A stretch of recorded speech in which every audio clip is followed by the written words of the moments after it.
Au Botswana, BR Properties a annoncé pour la première fois son intention de construire un centre commercial pour créer plus de 600 emplois et générer des revenus pour l'économie. Selon la société, l'infrastructure devrait créer environ 350 emplois pendant la construction et 253 pendant son exploitation. La construction du centre commercial de Francistown entre dans le cadre de la phase 1 du projet qui devrait avoir lieu d'ici décembre 2022.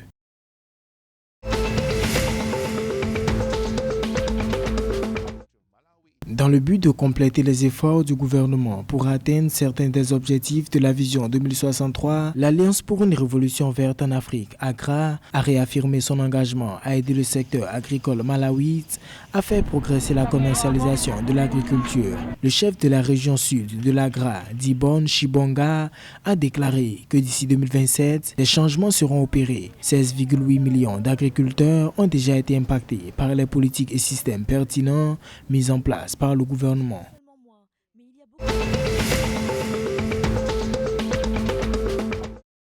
En Zambie, le vice-président Mutale Nalumango a déclaré qu'au moins 6 personnes avaient été tuées dans les inondations soudaines déclenchées par de fortes pluies. À cet effet, 800 millions de kwacha seront nécessaires pour mettre en œuvre des activités de préparation et de réponse aux catastrophes pendant la saison des pluies de 2022. L'autorité a déclaré au Parlement dans une déclaration ministérielle que le début des pluies s'est accompagné d'inondations à des degrés divers dans toutes les provinces, affectant 7020 ménages à travers le pays au 14 février 2022.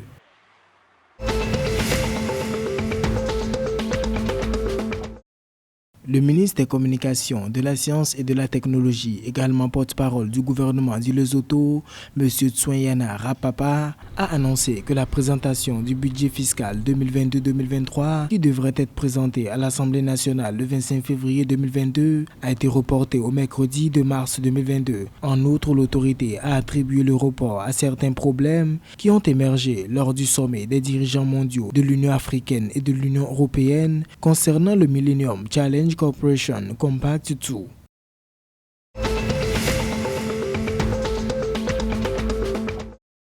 Le Centre d'analyse et de recherche sur les politiques économiques d'Eswatini et CEPAC prépare une stratégie de zone économique spéciale pour l'aéroport international King Mswati 3 via l'autorité de l'aviation civile. Cette zone économique spéciale est une zone dans laquelle les lois sur les affaires et le commerce sont différentes du reste du pays. Le CEPAC a obtenu 82,01% du marché avec un prix contractuel proposé de 1 240 000 € pour se démarquer de deux soumissionnaires.